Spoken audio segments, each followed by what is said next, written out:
yang diuntungkan pasti RK dan Suswono. Agak susah ditebak ya, siapa bisa ngambil hati mereka gitu. Ini kayak Yunani juara Piala Eropa gitu tiba-tiba gitu. Gitu loh. Jadi nggak bisa kita prediksi.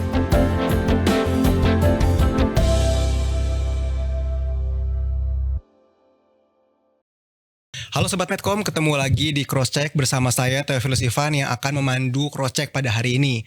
Dan tema kali ini adalah tidak lain dan tidak bukan adalah Pilkada Serentak 2024. Nah mungkin ada teman-teman yang udah menggunakan hak suara pilihnya atau jangan-jangan masih ada nih Sobat Muda Medcom yang belum menggunakan hak pilihnya.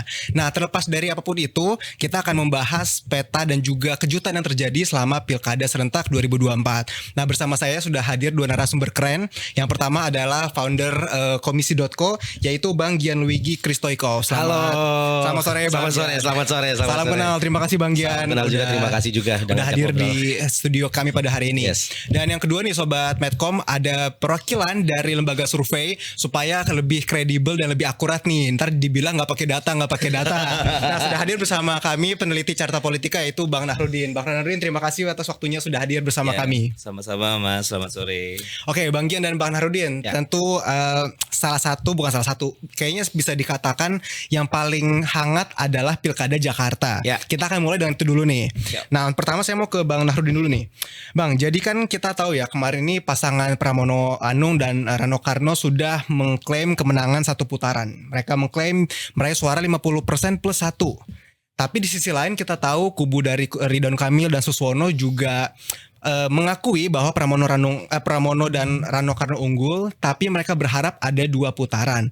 Nah dari Bang Nahrudin sendiri melihatnya seperti apa sih Bang? Apakah kita harus percaya 1 putaran atau akan terjadi 2 putaran nih Bang Nahrudin kira-kira? Boleh Bang Nahrudin silakan. Ya kalau terkait kita harus percaya mana ya 1 putaran atau 2 putaran, ya tetap kita harus menunggu hasil resmi dari KPU ya. Karena KPU masih ada penghitungan suara berjenjang secara fisik, walaupun ada masing-masing pasangan calon yang menyatakan 1 putaran, 2 putaran, ya kita lihat aja, kita terima saja hasilnya karena mereka pasti punya sistem penghitungannya masing-masing. Tapi yang paling penting ketika nanti KPU mengumumkan apakah itu 1 putaran atau 2 putaran, ke masing-masing paslon saling menerima, menerima dan tidak ada konflik, tidak ada perdebatan lagi karena tetap yang hasil resmi itu yang harus kita sepakati atau kita junjung tinggi gitu loh. Oke, nah saya juga ingin mengutip hasil dari quick count versi Carta Politika yang menyebut bahwa pasangan Pramono Rano meraih suara sekitar 50,1% dan pasangan Ridwan Kamil dan Suswono meraih 39, sekian persen, bahkan nggak nyampe 40%.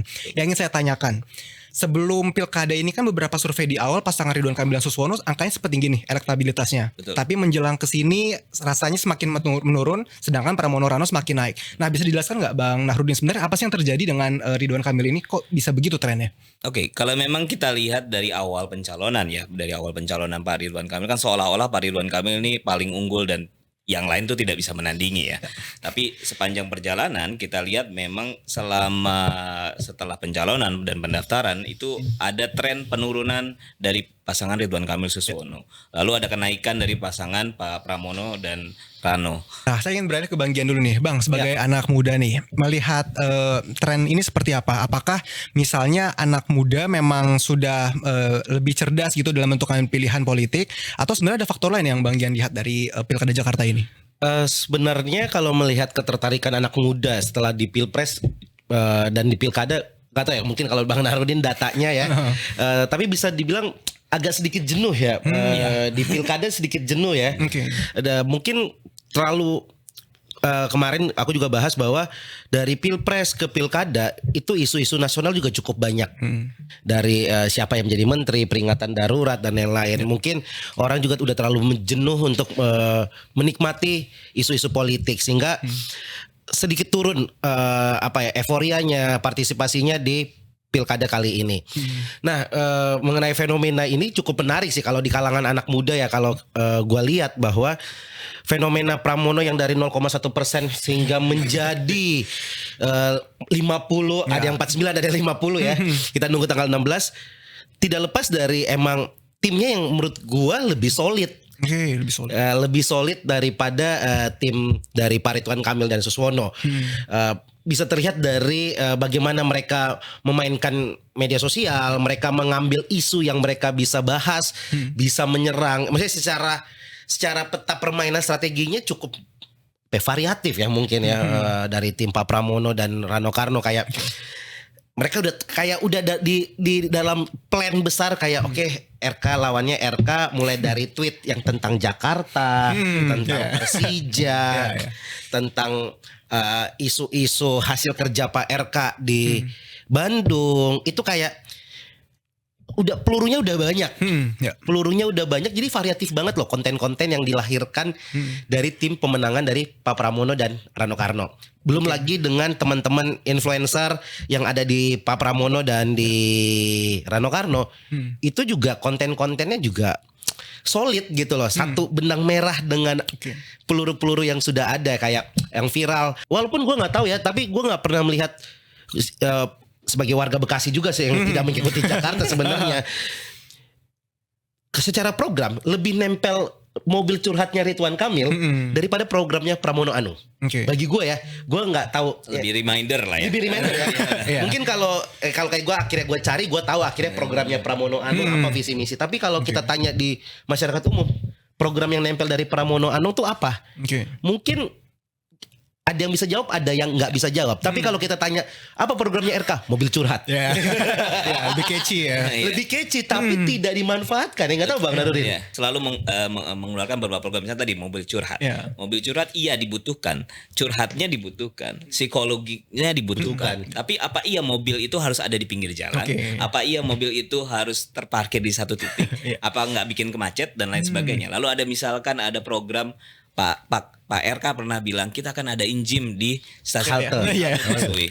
Iya, bagus, unik, tapi apa itu orang yang butuhkan? Orang kan nggak butuh alat gym di halte Transjakarta. Yang orang butuh perpindahan yang cepat. Betul. Nah, iya benar. Kalau kita lihat berapa debat yang ada di Pilgub DKI ya, justru Pram menelisik pertanyaan-pertanyaan netizen atau pertanyaan-pertanyaan warganet ya terkait program-program media. Terus juga malah justru dia menyempurnakan beberapa program media. Misalkan tadi mobil curhat kalau tidak salah ada di salah satu podcast Pak Pram bilang kita warga Jakarta nggak perlu mobilnya. Kita kasih call center aja 24 jam.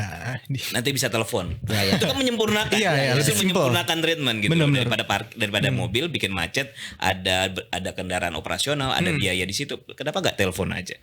Terus juga Pak Pram juga pada akhirnya pas debat juga hanya menyerang ya statement Pak Ridwan Kamil ketika dia bilang akan membangun Disney Jakarta Utara. Dia kan tinggal menyerang. Ini gimana prosesnya? Sementara pernah dijanjikan di Jawa Barat. Lalu sekarang ada di Jakarta Utara. Kebutuhannya buat apa kan? Misalnya ada tempat gym gitu di halte. Rasa-rasanya saya ini pengguna kendaraan umum juga, salah satunya Transjakarta. Bagi saya di beberapa halte justru tuh udah sempit, apalagi di rush hour. Ditambah tempat alat gym lagi tuh kita mau ngapain? Jangan-jangan udah sempit, bau keringat lagi amit-amit gitu ya. Itu menyusahkan gitu ya sebenarnya. Nah, berarti kan bisa kita simpulkan bahwa sebenarnya program Pak RK ini bagus, tapi eksekusi dan penjelasannya itu yang masih kurang maksimal. Saya mau nanya dulu ya ke Bang Nahrudin, apakah dukungan Pak Anies ini berdampak besar kepada perolehan suara Pramono dan Rano ini? Ya, kalau kita lihat itu berdampak besar ya, karena kita beberapa hasil survei 2 minggu sebelum pemilihan itu kan angka Pak Pram dan Pak Pram dan Bang Dul itu kan di angka 46 atau 48 lah kisarannya. Jadi butuh 4% lagi untuk menyempurnakan kemenangannya lah satu putaran. Nah, itu kan baru kemudian di minggu-minggu terakhir ada dukungan dari Anies Baswedan dan relawan abahnya segala macam. Nah, itu untuk menyempurnakan kemenangan dari Pramono dan RK dan itu terbukti gitu. Pramono dan Bang Dul itu pada akhirnya di angka 50% plus 1 kalau di beberapa hasil quick count dan beberapa hasil rekap real C1 yang mungkin sedang berlangsung gitu loh. Oke, nah kalau Bang Gian sendiri ngelihat faktor Pak Anies ini apakah masih menjadi dalam tanda petik andalan masyarakat Jakarta dirindukan? Kebetulan Pak Anies yang mendukung Pak Pramono, akhirnya masyarakat Jakarta juga ngepilih Pak Pramono atau lebih dari itu Bang Gian? Ya menurut gue sih pasti ngaruh ya, ngaruh dengan keputusan Pak Anies untuk mendukung Pak Pramono, ditambah di dalam PDIP-nya sendiri ada Ahok. Ini kan adalah fusion yang sebenarnya ditunggu-tunggu orang sebenarnya dari kemarin. Orang malah berharap dulu pas di pilkada Anies Ahok gitu kan yang maju kan. Ya. Ini kombinasi yang ditunggu tapi versi tim kampanye sekarang. Ditambah ada Foke juga di dalamnya. Iya benar, kan, ya. mantan gubernur. Tapi yang menarik sebenarnya kalau gue pribadi Darmakun. Ini sosok yang fenomenal. Gue nggak tahu sejarah atau enggak, tapi independen 10% perdana. Banyak yang bilang kemenangan Pramono diganggu sama Darmakun. Tapi ada jokes juga yang bilang ya angka golput tuh angka Darmakun. Iya 10% orang nggak mau milih siapa-siapa. Udah Darmakun aja. Tapi keren lah, maksud gue Darmakun bisa jadi api ke depannya lah untuk independen sebenarnya. Tapi apinya harus gila ya. Harus gila. Harus lebih besar daripada Darmakun. Darmakun aja 10%. Ada gak sih Bang pernah independen sampai 10%? Enggak sih, terakhir Pak Faisal Basri itu di angka 4 atau 5%. Wah, hampir 2 kali lipatnya berarti. Ya, hampir 2 kali lipat. Wah, gokil. Pemilihnya Darmakun ini paling banyak justru dari kalangan yang usianya agak lebih muda gitu loh. Dimana orang-orang itu yang mungkin mengakses media sosial dan mungkin melihat bahwa pikiran-pikiran Darmakun ini selaras sama dia. Penganut konspirasi ya. Penganut teori konspirasi dan agak unik kan gitu dibanding pasang-pasangan yang normatif seperti RK lalu Pak Pram gitu kan. Oke. Nah, Bang Nuri dan Bang Gian, kita balik lagi soal kontestasi pilkada nih. Oke lah, tadi kita sepakat bahwa either 1 putaran atau 2 putaran itu menunggu hasil resmi dari KPU. Betul. Tapi saya ingin berandai-andai nih. Seandainya pilkada Jakarta nanti 2 putaran. Menurut Bang Narudin dulu deh, apa sih keuntungan maupun kerugian? Apakah tagline bahwa 2 putaran akan bikin masyarakat capek? Dan mengingat nih, kalau saya terakhir baca, sebenarnya angka pemilih di Jakarta tuh tingkat partisipasinya tuh masih mirip-mirip dengan yang nggak memilih. Yang nggak memilih tuh masih sekitar 40%. Ya, banyak loh itu. 53 lawan 4. Nah sekitar segitu tuh. Nah, gimana nih Bang Narudin melihat untung ruginya kalau 2 putaran? Apakah nanti tingkat partisipasinya cuma lebih anjlok lagi Bang Narudin? Kalau kita lihat yang menguntungkan pasti yang diuntungkan kalau secara hitung-hitungan matematis ya koalisi partai dan lain sebagainya yang diuntungkan pasti RK dan Suswono. Kenapa? Karena ya itu koalisi partainya gemuk dan tidak ada lagi kontestasi pemilihan gubernur atau pemilihan bupati wali kota di wilayah lain. Cuma satu ya, Jakarta doang. Di putaran kedua. Jadi konsentrasi dari partai koalisi akan lebih fokus ke Jakarta. Jadi secara logistik, secara kekuatan pasti akan konsentrasinya lebih menguntungkan RK Suswono gitu. Tapi kalau pertanyaannya apakah partisipasinya akan turun, sangat dimungkinkan juga ya, karena kalau kita lihat 53% per hari ini, lalu beberapa daerah juga pilkada itu biasanya ada penurunan ya, lalu juga kemarin rentan waktu antara pileg dan pilpres itu kurang lebih hanya 5 bulanan gitu kan, akan ada pasti penurunan partisipasi. Tapi kita balik lagi ya, lihat isu yang nanti akan dibawa kalau memang terjadi putaran kedua, isunya akan seperti apa. Kalau ada isu-isu yang agak sensitif dan bisa dibawa di ranah pemilih, juga sangat tidak mungkin partisipasi akan naik gitu. Gitu. Nah kalau Bang Yeni sendiri gimana? Apalagi misalnya ada 10% suara basis suara dari Darmakun nih. Kira-kira menurut Bang Gian prediksinya kemana nih? Apa terpecah apa gimana menurut Bang Gian ya kita? Ya, agak susah ditebak ya kalau saya penganut teori konspirasi gitu ya. Tapi ya siapa bisa ngambil hati mereka gitu. Benar. Keunikan. Nah ini masalahnya. Sempat diskusi juga sama beberapa teman-teman anak-anak komunitas dari kampus juga adalah kalau waktu Anies lawan Ahok ketika AHY kalah kan tahu yang milih tuh siapa, lemparannya kemana, backgroundnya seperti apa, cara masuknya seperti apa kan jelas. Nah 10%-nya Darmakun ini kalau tadi gue baru tahu dari Bang Narudin bahwa anak lebih muda. Nah itu kan lebih jelas. Tapi kalau kemarin pas beres tahu angka 10% siapa? Mereka ini siapa? Motivasinya milih apa? Dan kenapa? Nah ini kan harus dicari tahu partai dan bagaimana cara masuknya. Karena gue yakin Darmakun bergeser ke kiri atau ke kanan belum tentu pemilihnya ikut ke kiri kanan. Karena ini uji coba pertama. Uji coba pertama dan bukan tokoh yang kuat juga.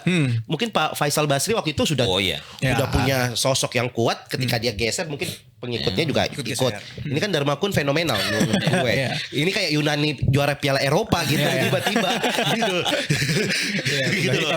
Jadi gak bisa kita prediksi. Tapi kalau dibilang turun atau tinggi partisipasinya, gue juga setuju sama Bang Narudin bahwa tergantung isu yang dibawakannya seperti apa, perubahan apa yang dibawa oleh RK dengan gaya kampanyenya, dengan isu-isu yang dibawanya.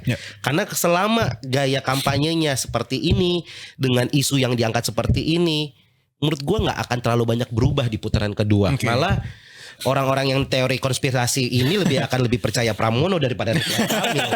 Iya, karena ya menurut gua bedanya RK sama Pak Prabowo waktu di Pilpres, RK ini nanggung mau disolimi atau mau nyerang. Karena dia selalu bilang yang banyak kerja ya banyak bicara. Ya, benar. Yang nggak banyak kerja nggak banyak bicara. Akhirnya cuma bisa nyerang doang. Jadinya nanggung. Lu pengen nyerang, lu bisa kerja, ya serang aja sekalian. Tapi kalau lu pengen jadi yang dizolimi, yang ditolak di mana-mana, tapi nggak dapet juga. Beda sama Pak Prabowo, nggak pernah nyerang, menerima, merangkul, melegowokan, sehingga viral tuh cewek-cewek nangis tuh di Pilpres kan. Ini kan nggak juga nangis kan? Prabowo juga nangis. Prabowo juga nangis. RK ini nanggung menurut gue. Lu mau jadi orang yang arogan, ngelawan, diserang, dipantik sama Pramono, lu serang balik, atau yang sabar, terima segala macam. Itu juga menurut gue juga harus dipikirkan. Intinya gue yakin, nggak tahu mungkin Bang Narudin gimana, gue tidak melihat RK menjadi jati dirinya sendiri di Pilkada Jakarta. Dari media sosial lah, sesimpel media sosial. Gue nggak melihat RK food vlogger tuh nggak ada. Iya. Food vlogger nggak ada yang dia merasa dirinya mirip Ariel Peter Pan apa segala macam. Gue nggak melihat itu di Pilkada 2024 di Jakarta. Nah, bicara soal pilkada ini kan tentu ada banyak daerah nih. Tapi kali ini kita akan fokus di Jakarta dulu. Terlepas dari siapapun pemenangnya yang nanti akan terpilih, menurut Bang Nahrudin dulu deh, kira-kira sektor apa yang menjadi prioritas yang harus diselesaikan di Jakarta? Apakah polusi, masalah banjir, masalah macet, atau masalah lain, Bang Nahrudin? Yang kira-kira harus diselesaikan? Yang paling dirasakan ya macet lah ya. Macet ya. Yang paling dirasakan macet. Itu kompleks lah. banget. Dan paling mudah bukan paling mudah ya. Dalam artian paling bisa dilakukan sebetulnya secara cepat ya kemacetan. Entah dengan cara mengurangi penggunaan mobil pribadi lalu menambah transportasi umum, itu kan sangat lebih mungkin ya dibanding kita harus menangani banjir yang harus mengubah tata ruang kota dan lain sebagainya.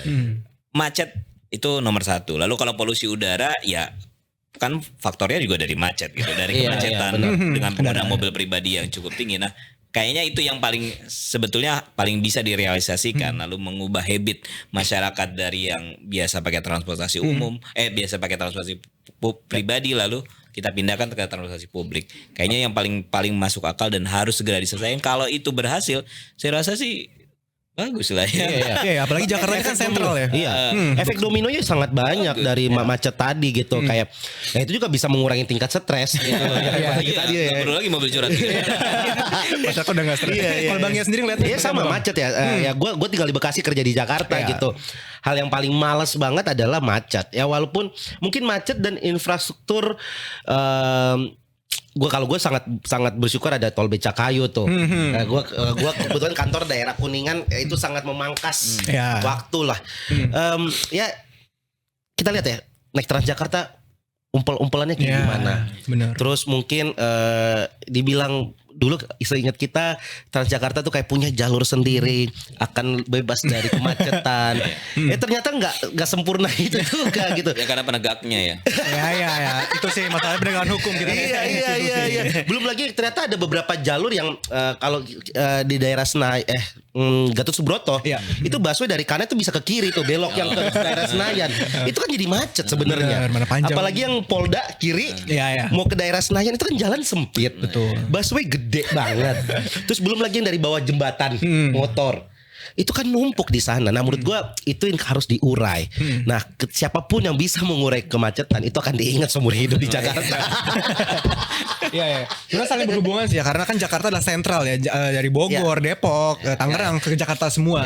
Dan harapannya juga kalau misalnya nanti transportasi umumnya udah memadai, tepat waktu dan tentunya nggak dilanggar ya, karena banyak banget jalur Transjakarta dipakai sama motor lah, mobil yang maksa masuk karena dengan alasan jalur utamanya macet. Sebenarnya kan nggak boleh ya, karena kan harusnya Transjakarta tuh bebas hambatan gitu ya. Nah, Bang Naruddin, salah satu daerah yang menarik adalah Banten. Jadi pasangan Andra Sony dan Dimyati ini kan unggul sekitar 57% atas lawannya Airin dan Ade. Nah, bagaimana Bang Naruddin melihat fenomena ini? Ya, Banten itu fenomena menarik ya. Kalau kita lihat beberapa hasil survei ya, kurang lebih 2 minggu terakhir sebelum pencoblosan di 27 November itu kan sebetulnya mengunggulkan pasangan Airin dan Ade ya. Jauh dibandingkan pasangan Andra dan Dimyati. Lalu ketika hasil quick count hitung cepat muncul, itu kan ada posisi yang terbalik justru, di mana Pak Andra itu mengungguli Airin.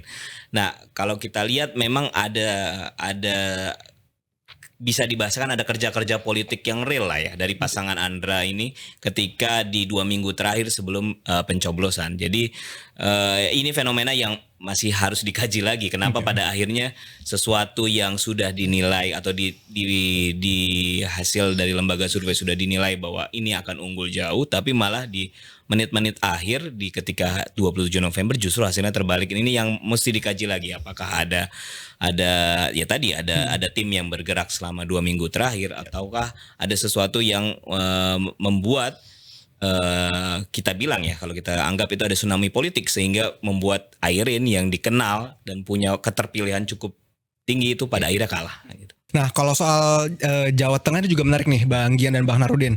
Kalau kita tahu Jawa Tengah biasanya adalah kandang banteng alias PDI Perjuangan. Tapi hasil sementara pasangan Ahmad Lutfi Taj Yassin ini unggul atas pasangan Andika Perkasa dan juga Hendra Prihadi yang diusung oleh PDIP. Nah, kalau Bang Gian sendiri melihatnya apakah efek banteng ini udah melemah Bang di Jawa Tengah? Ya, kalau kita melihat dari zaman Pilpres kalah juga ya. PDIP juga kalah di Pilpres ya. Menurut gue ya ini ya bisa dibilang mungkin masyarakat jenuh dengan calon-calon atau selama ini pemerintahan dari PDIP. Kalau nggak salah sekitar 20 tahun PDIP berkuasa di Jawa Tengah gitu. Dan mungkin juga sosok Pak Jokowi juga yang cukup kuat di Jawa Tengah yang mungkin secara nama juga orang mencintai di Jawa Tengah. Jadi itu menjadi salah satu faktor kenapa Pilpres dan kali ini juga unggul di Jawa Tengah. Soal kampanye lagi nih, kalau kita lihat dari Jawa Barat, Kang Deddy Mulyadi ini sementara unggul. Kita tahu Bang Deddy Mulyadi ini sudah aktif ngevlog, main media sosial sejak 2019. Artinya kan Bang Deddy Mulyadi ini sudah membangun image dan juga citra dirinya tuh dari lama. Apakah ini juga yang menjadi faktor kemenangan khususnya di anak muda, Bang Gian? Ya, kalau dilihat lawan-lawannya Kang Deddy Mulyadi ya menurut gue ya wajar kan. Kayaknya wajar banget deh menang deh gitu maksudnya. Dan effort yang lain ini 4 ya kalau nggak salah di sana 4 ya. 4 calon ya. Iya, 4 calon ya. Malah yang agak kaget kalau misalnya nggak menang itu jadi harus dikaji lagi tadi tuh. Bang Naruddin harus dikaji. Ya wajar banget. Walaupun mungkin ya punya sentimen negatif tetap pasti ada, cuman wajar menang. Ya wajar. Sudah tertebak berarti ya. Ya, karena kalau kita lihat Deddy Mulyadi kan investasinya panjang. Dari pilgub sebelumnya, lalu calon anggota DPR terpilih, lalu berikutnya juga ketika fase pencalonan ini dia pindah ke Gerindra, lalu menyingkirkan Ridwan Kamil di Jawa Barat. Itu kan ya sudah terbukti bahwa dia akan menang gitu loh. Wajar sudah diwajarkan. Gitu. Karena tokoh-tokoh lain kan muncul di Hamin kurang lebih Hamin 3 bulan lah sebelum 3 bulan. Ya itu tadi saya bilang ada faktor pengenalan orang yang cukup rendah ketika mereka maju di Hamin 3 bulan, bahkan ada yang Hamin 1 ketika pendaftaran kan pakai PDIP Pak JJ Ronald kan Hamin 24 jam. Ya Ronald pun kaget kenapa gue dijual gitu kan ya. Ya wajar sih. Bagaimana bisa melawan orang yang sudah bertahun-tahun melakukan investasi di Jawa Barat kan. Dan Kang Deddy kan termasuk orang yang menurut gue angkatan yang terkenal dengan ketokohannya ya, itu ada Pak Jokowi, Bu Risma, Pak Ganjar, ya termasuk Deddy Mulyadi loh ini. RK Pak Deddy Mulyadi termasuk dan ya sisa-sisanya ya 2 nama RK dan Deddy Mulyadi gitu ya kan. Dan ya wajar gitu, investasinya udah lama Periode banget. lama. Bicara soal pasti menang, kita beralih ke Jawa Timur. Jawa Timur ini kan diisi oleh 3 Serikandi, Ibu Luluk, Bu Khofifah dan juga Bu Risma. Nah, sementara ini kan Bu Khofifah unggul. Nah, menurut Bang Narudin itu juga udah tertebak mengingat Bu Khofifah adalah petahana dan juga basis masanya memang kuat di sana. Ya faktornya betul, faktornya petahana. Tapi di luar itu selain petahana itu faktor bahwa masyarakat di Jawa Timur kurang lebih puas dengan kinerja Khofifah dan Emil. Pun juga faktor dua orang ini tidak pecah kongsi lah. Tidak pecah kongsi. Mereka tetap berjalan bersama beriringan di periode selanjutnya. Sehingga membuat lawan-lawan lain itu agak sulit untuk berkompetisi. Walaupun ada nama Bu Risma yang mantan Menteri Sosial gitu kan. Tapi kan tetap kita lihat basisnya pemilih di Jawa Timur itu kan basisnya NU, Muslimat NU, Fatayat, di mana itu dimiliki oleh kurang lebihnya ya sama Ibu Khofifah. Kalau kita lihat sejarah Pilpres, ketika ada dukungan terhadap Pak Prabowo lewat Muslimat NU, itu kan didorong juga oleh Bu Khofifah gitu loh, di mana dia sebagai ketua umumnya. Nah, jadi sudah sangat Tertebak lagi ya. kalau untuk Jawa Timur lah ya. Memang kalau selisihnya mungkin agak didorong Bu Risma itu 30%, udah capaian paling maksimal lah. Kalau kita tadi Pulau Jawa, sekarang kita beralih ke Sumatera Utara yang menjadi salah satu medan pertarungan yang seru gitu antara Bobi Nasution dengan Edi Rahmayadi. Nah, kalau Bang Gian sendiri melihatnya di sana benar-benar berpengaruh sampai akhirnya Bobi Nasution unggul saat ini. Setahu gue dulu Sumatera Utara itu masuk kandang banteng juga ya. Pileg kemarin gimana Bang? Pileg kemarin masih. Salah satunya masih ya, termasuk kandang banteng. Tapi menurut gue penokohan ya balik lagi ya sekarang kita lebih banyak melihat tokohnya ya. Ya Edi Rahmayadi ya tidak sepopuler itu. Ya lagi-lagi nih investasi.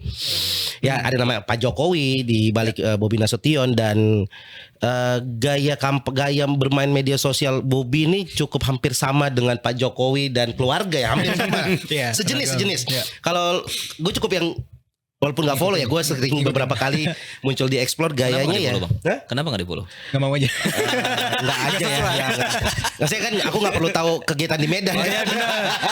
Boleh ngelesnya boleh. Ya kalau di Jakarta ya ikutin. Oke. Lanjut Bang, gimana? Gayanya tuh ya hampir sama yang kayak ya Pak Jokowi yang turun ke lapangan. Ya, turun ke bawah. Turun bawah. Ada lobang langsung datang minta dibenerin segala macam. Mungkin itu yang dikangenin sama orang-orang di Medan yang tegasnya juga ada segala macam. Edi Rahmayadi bukan pertahanan ya Bang ya?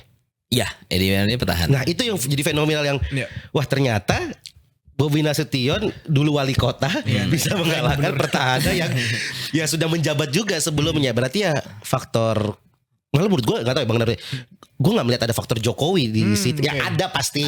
Ada tapi tidak sebesar Jokowi. Gak ke Medan ya? Ke Medan sempat berapa kali sih. Berapa kali sempat ke Medan. Tapi kalau kita lihat Sumatera Utara, fenomenanya sebetulnya tidak ada pilihan yang lebih baik. Waduh, Jadi gue pengen ngomong itu cuma kayak masih nahan. Yang dilawan ya Edi Rahmayadi gitu. Tidak ada pilihan yang lebih baik karena ya betul Edi Rahmayadi itu petahana, tapi di luar dia petahana, kalau kita cek beberapa hasil survei memang kinerjanya tuh dianggap tidak bagus ya oleh masyarakat Sumatera Utara pada khususnya. Pun beberapa kali ketika dia memimpin dia lebih sering melakukan konflik ya dengan beberapa orang atau ada pro kontra dengan masyarakat terkait kebijakan-kebijakan yang dilakukan oleh pemerintah Pemprov Sumatera Utara. Kalau kita ambil contoh paling gampang, dia pernah bersiteru dengan wakilnya sendiri namanya Ijek gitu kan. Yang kurang lebih Ijek ini adalah punya basis massa yang cukup besar dari ormasnya gitu loh. Dari ormas. Nah ini kan juga sebetulnya jadi blunder sendiri ya sebagai petahana yang oleh Edi Rahmayadi, sehingga pada akhirnya ya tadi tidak ada pilihan yang lebih baik, akhirnya ya sudah pilih Bobi Nasution saja kan gitu. Tapi kalau secara tingkat ada nggak sih misalnya dari Carta sendiri pernah ada survei tentang kepuasan selama Bobi menjabat nggak sih Bang? Kalau untuk khusus Kota Medan ada ya, beberapa kali kita sempat survei di Kota Medan ya, sebenarnya cukup puas juga masyarakat Kota Medan, tapi ya itu balik lagi Pak Edi Rahmayadi ketika menjadi gubernur, ketika kita survei di Provinsi Sumatera Utara itu memang kepuasannya ya di angka tidak sampai 70, kadang 75%, nggak sampai kadang, karena basisnya harusnya ketika petahana maju kembali paling tidak itu mereka punya kepuasan masyarakat tuh di angka 75% ke atas, sehingga bisa jaminan bahwa masyarakat menang lagi atau segala macamnya gitu loh. Oke. Nah, sebagai penutup nih Bang Nahrudin, ada pesan atau mungkin harapan nggak buat siapapun nanti seluruh pemilih, seluruh kepala daerah yang terpilih seperti apa, Bang? Ya, yang pasti ya kalau untuk kepala daerah yang terpilih ya ini pelaksanaan janji ya. Jadi janji-janji lalu apa terkait kepentingan dan program untuk rakyat itu lebih diutamakan. Karena sebenarnya kan esensi pelaksanaan pilkada serentak ini kan untuk menyelaraskan antara program pemerintah pusat dengan pemerintah daerah sehingga tidak terjadi batas waktu yang berbeda. Kalau tidak serentak kan nanti ada pergantian di tahun ke ini akan programnya akan berbeda. Nah, ini kita tunggu nih.